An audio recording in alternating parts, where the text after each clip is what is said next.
Most companies understand that we need to be able to tell the story of what we do to our customers.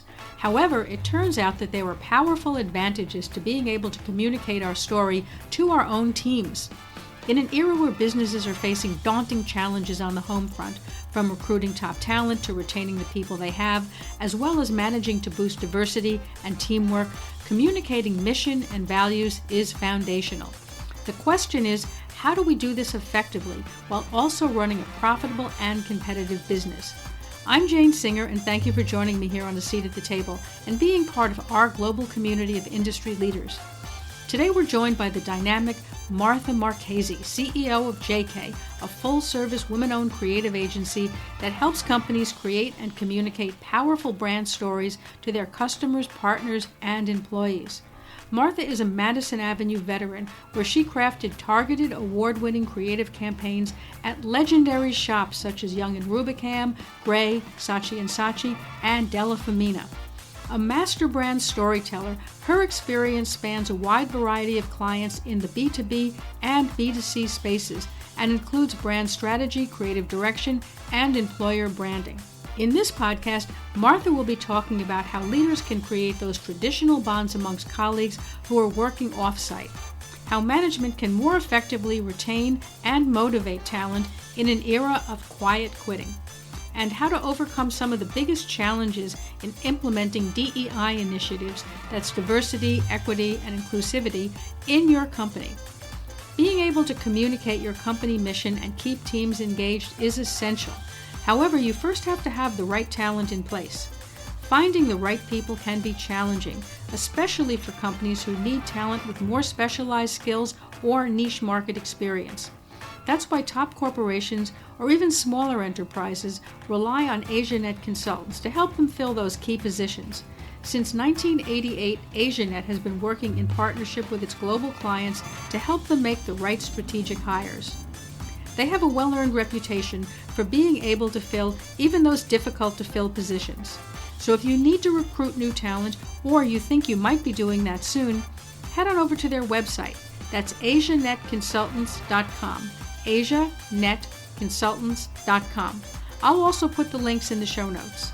Now let's sit down with Martha and find out how we can do a better job of telling our company's story to our own team members. Martha, I'm so happy that you've been able to join us here on A Seat at the Table.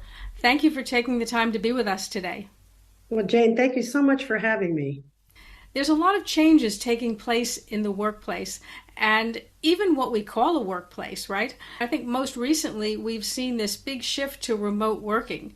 In your opinion, what does the future of employee engagement look like? How should leaders be creating those traditional bonds amongst colleagues that used to be easier when everybody was in the same physical place? Yeah, I think it's one of the biggest challenges that companies are trying to solve for. I mean, look, it's such a mix, fully remote, hybrid, back to the office. And I think it's easier than ever for a workplace to feel somewhat generic. That's the big fear. It's harder than ever to create what I call that connective tissue. But we are seeing a few things that can really make a difference in fostering an ownable culture and making those meaningful connections. And the first is onboarding. I mean, so many employees are being onboarded virtually, and it's critical to create a really seamless, robust, and inclusive employee experience. In fact, I think many companies are not just reevaluating, but reimagining how they onboard. What are some of the things that they can do to make onboarding remotely more effective or more engaging? Well, I think companies need to do a better job of making it more inclusive. Okay. You can't be onboarded just to your team. You've got to really get a snapshot of the entire business. You need to take the time to have them meet senior leaders, have them understand the business, have new business, give them an overview of how the company is positioned. You've really got to plug them in to the entire organization, not just the team that they're working on. And we see that really makes a difference. That's such a great point. And I think it's not something that's obvious. It's something that's easy to implement, but it's not obvious. So I'm really glad you brought that up. Well, you know, another big thing that we're seeing that more companies are understanding is the importance of having a strong employer brand. They are understanding that you have to engage with employees in a very different way than you do your customers. You've got to share your values, you've got to share your culture, and you've got to clearly communicate to employees the role they play and their role in the company's success. You can't talk to your employees the way you do your customers or your consumers. You know those one size fits all sweaters? Well, they Right. don't actually look good on everyone. Oh, You've got absolutely. to have a very direct, personal, and ongoing dialogue with the people behind the business. You just do. How might you do that? I mean, can you give me an example? What might that look like? Well, I really think you have to look at how you communicate outwardly to your customers and your clients, but then you've got to look inwardly and you've got to examine your values. You've got to make sure that those values are really clear so that they can be telegraphed to employees. You've got to take a hard look at your culture and make sure that you're conveying the powerful points of your culture. Too often, companies are looking outward, but they're not looking inward enough and they're not creating enough of a story around who they are and what they stand for. If I'm an employee, you've got to give me something to connect to. Those stories have to be and should be very, very different from the ones you're telling customers. Yeah, I think that's really true.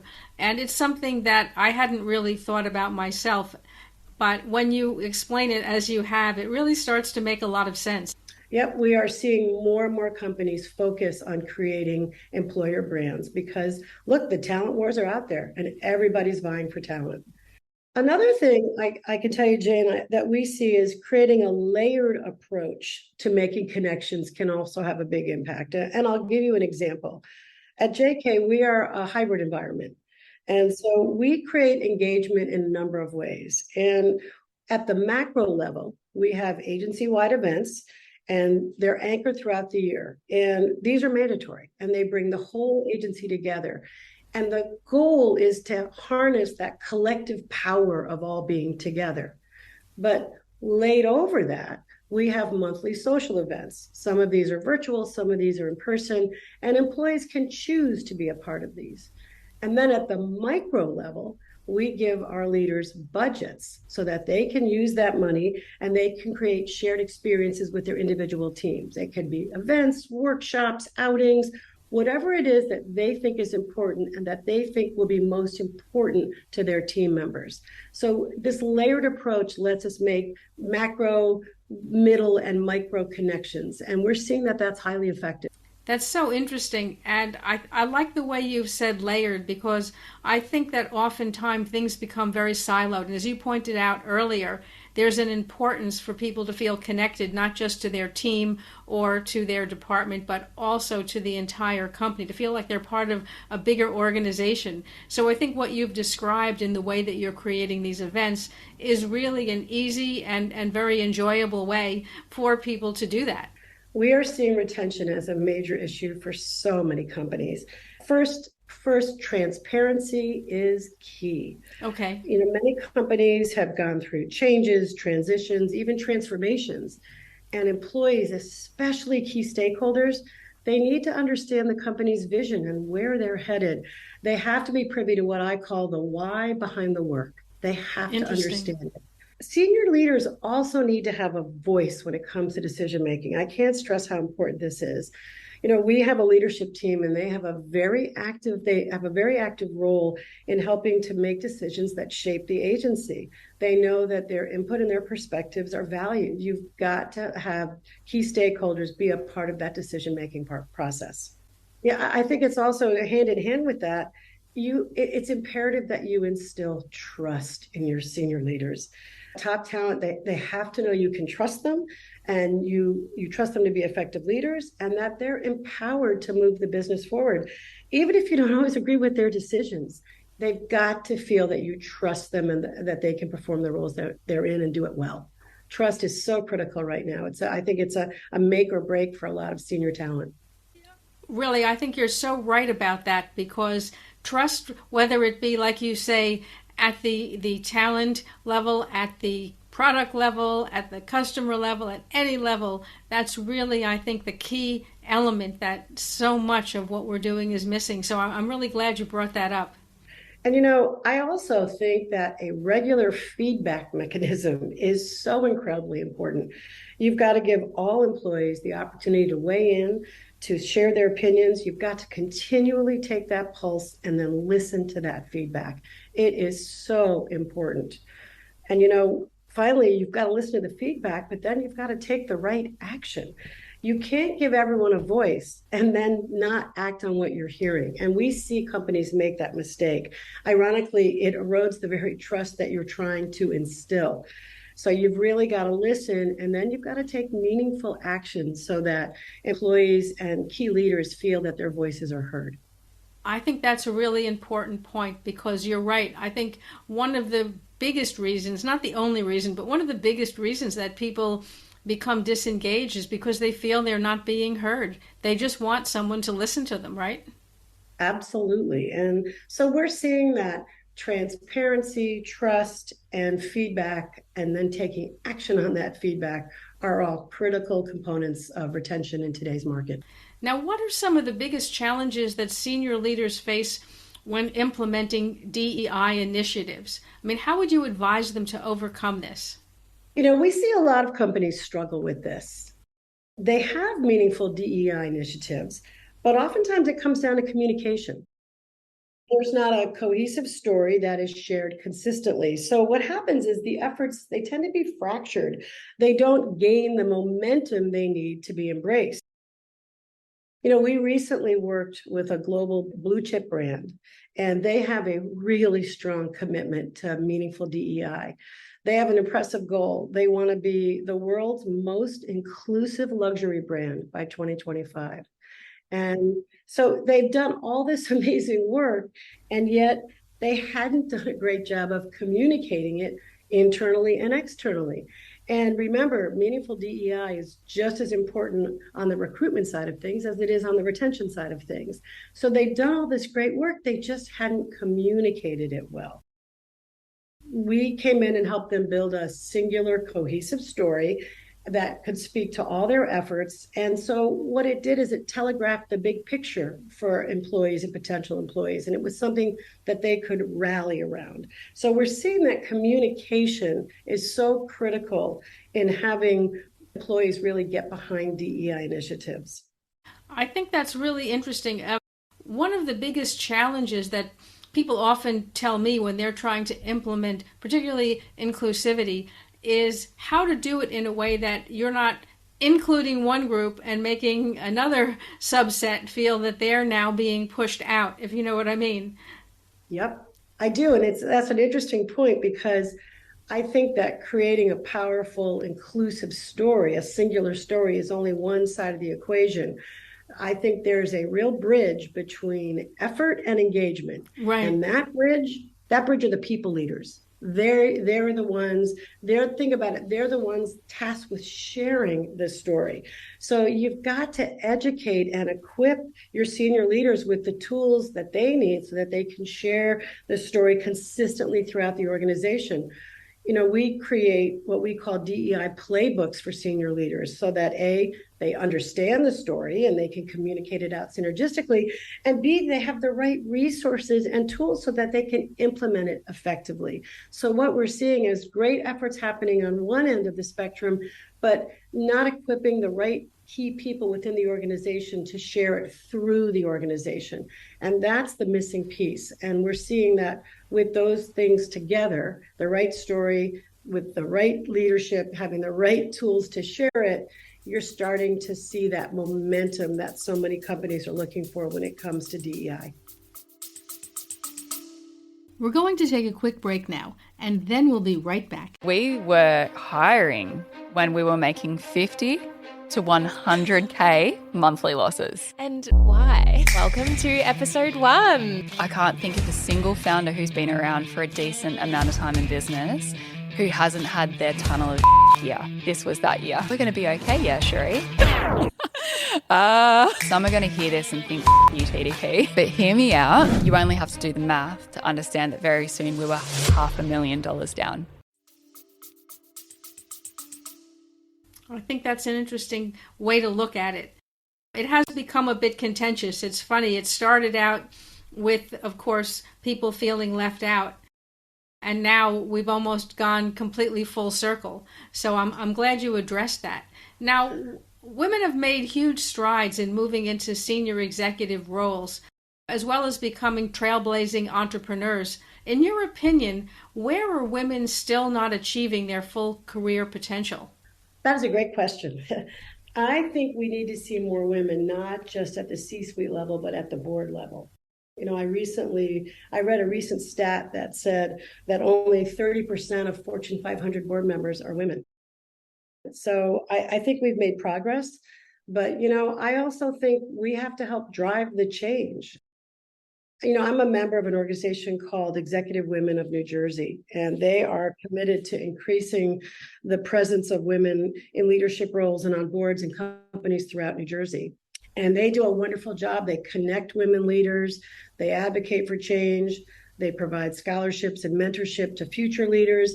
So I think they're doing a really good job of harnessing the power to create some change. And you'll like this, every year they publish a report that ironically is called A Seat at the Table. Oh. And it goes out every year, and it highlights the number of women who are in C-suite or board positions in companies throughout New Jersey. So I think they're helping to hold the business world accountable. And we've got to do that if we want to see more women in power. I think it's really important. The other thing I'll say to you, and I feel so strongly about this, is I think we have to continue to hold sacred work-life balance. Yes. I have been a single working parent for many, many years, and I know firsthand just how crucial a supportive and flexible working environment is. So frankly, I wouldn't be where I am today without it. So right. I think we have to do a good job of helping women get to those senior roles, and so that they have the support and flexibility to not just get there, but to stay there. So I think it's helping to advocate for change. And then I think it's also supporting women so that they truly can step into more of these leadership roles. Yeah, I think that's important. And I think work-life balance has really become very challenging, and almost more so with people working remotely, which is strange because in a sense you would have thought that would have eased things up. But from what a lot of people are telling me, it's actually made things worse in some ways. It's funny, the 9-to-5 working day is a dinosaur. People are starting earlier, they're working later, clients are on earlier, clients are on later. And so you're right, there's been this kind of bleeding from work life into personal life, and it has presented its own set of challenges.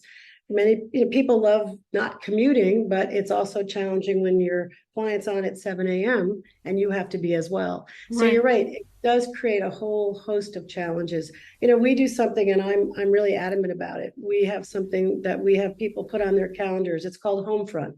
And what it means is in that moment, you need to take care of your home front. Right. And when you put that on there, unless it's an emergency, it's that time you need to do something at home. And we have found that's priceless for a lot of employees, and that we honor that, because again, in this new kind of crazy working situation where work and life bleed together, you've got to give employees tools to have some more of that balance. You just do. Yes, I think that's one of the biggest challenges. I think that it's a conundrum between giving employees, like you say, that time that they need to take care of their personal life, and then at the same time, companies worry that, well, are they doing all their personal stuff since they're not in the office on company time? So I think it's become a bit of a conundrum for companies to try to figure out, how do we manage this? I couldn't agree more. It's a challenge we all face. There's no question that you lose some efficiencies when you're not all together all the time. There's no question about it. However, I think companies need to trust that their employees are working hard, and that employees need to feel that trust. It's pretty easy to weed out people who are taking advantage of it. But for the most part, people are working harder than ever, and you have to look at your productivity. And if it's not impacting your productivity, you have to trust that your employees are working just as hard for you at home than they are sitting next to you in the office. Yes, I think you're right. You do have to be able to have that level of trust. And in a sense, it does act in a way as a self-weeding garden, right? It clearly Yes. points out who's getting things done and who's not. Maybe even more so than if you had everyone actually sitting there and they could sort of look busy and you'd say, well, they look busy, they must be doing something. No, you're right. It is easy to weed that garden. And I think that we have to trust our instincts on that. And I think we're going to continue to navigate the working environment. It's ever changing. I don't think we'll ever go back to working the way we did, and that's okay. Yeah. It's accepting change and finding the best ways to work within it. And that's all we can do as leaders and to support our people in these new environments. Absolutely. I think you said that really well. You really summed up what I think everyone is looking at now. And you're right, things will never 100% go back. They may look like what we did, but there'll always be some iteration that's just a little bit different. Absolutely. Now, tell us a little bit about what JK Design. Oh, I'd love to. Well, we've been in business for 37 years. Wow. I am very pleased to say that recently we became a women-owned business. Wow. We have been certified by the Women's Business Enterprise National Council. So I'm very proud of that. We have a female founder. I'm obviously acting CEO, and we have a number of women in leadership positions. We are roughly a 50-person agency, so very proud to be women-owned. And it's giving us a seat at new tables, and that's really nice to Congratulations. have a seat at new tables. Thank you. We have two core hubs: branding and messaging and employee engagement. Those are our two core hubs. We do a lot of employer branding, a lot of diversity, inclusion, storytelling, corporate social responsibility, ESG work. We do a lot of branding and messaging. We work across B2B, B2C, and B2E, but I will say our heart and soul is B2B. That's kind of where our bread and butter is. We work across, I don't think there's a vertical we haven't worked in at this point in time. We've worked across every vertical, every industry. And I think if you asked me to sum us up, Jane, I would say that we're expert storytellers. That's what people come to us for. They need a powerful story told, whether it's in a recruitment marketing campaign or an employer brand, or they're rebranding a corporate image. And that's really where we shine. So, and we're headquartered in Hillsborough, New Jersey. Wow. Hillsborough, New Jersey. That's wonderful. And I think that you're right. The story is so important, and it's not easy to tell that story in a way that's easy for people who are not hands-on involved in it to understand it. You want to be able to convey the message, but you also need to do it very succinctly and very precisely. So it really is an art. Oh, it sure is. It's oftentimes what we see is that the stories are clogged with too much information. Right. And as we both know, if you overtell a story, nobody hears it. So paring it down to the essence of what matters most and pulling the value of that story up to the top is what we help companies and clients do. Wow. Well, I think that's very important. I just want to thank you for being with us today on A Seat at the Table. You've shared so many interesting things. How can people connect with you? Of course. Well, we are JK Design, and that's J as in Jello, K as in Koala Design, jkdesign.com. Okay. You can go to our website and see our work. You can certainly always reach out to me, Martha Marchesi, Martha M at jkdesign.com. I'd be happy to connect with anyone. And I can't thank you enough for having me on A Seat at the Table. Well, it's been my pleasure, and I'll make sure to have all of those links in the show notes. Thank you so much. I'd also like to thank our sponsor, AsiaNet Consultants. AsiaNet's a specialist in recruiting top talent in Asian markets. Since 1988, AsiaNet has been working in partnership with its global clients to help them make the right strategic hires. They have a well-earned reputation for being able to fill even those difficult-to-fill positions. Learn about how they can help you find the best talent by heading over to their website, asianetconsultants.com. That's asianetconsultants.com. I'll also leave a link in the show notes. Thank you for joining me here on A Seat at the Table. If you enjoyed this episode or learned something from it, I would love to hear about it. If you'd like to support the show, please hit the subscribe button. And if you can take a minute to leave a review on Apple Podcasts or other channels, that would be fabulous. Don't forget to check out our podcast website, seatpodcast.com. That's SEAT podcast.com. If there's something you'd like to share, ideas, suggestions, or comments, please feel free to reach out. I would love to hear from you. Thank you again for joining me and being part of our international community. I'm Jane Singer, and I'll see you in the next podcast episode.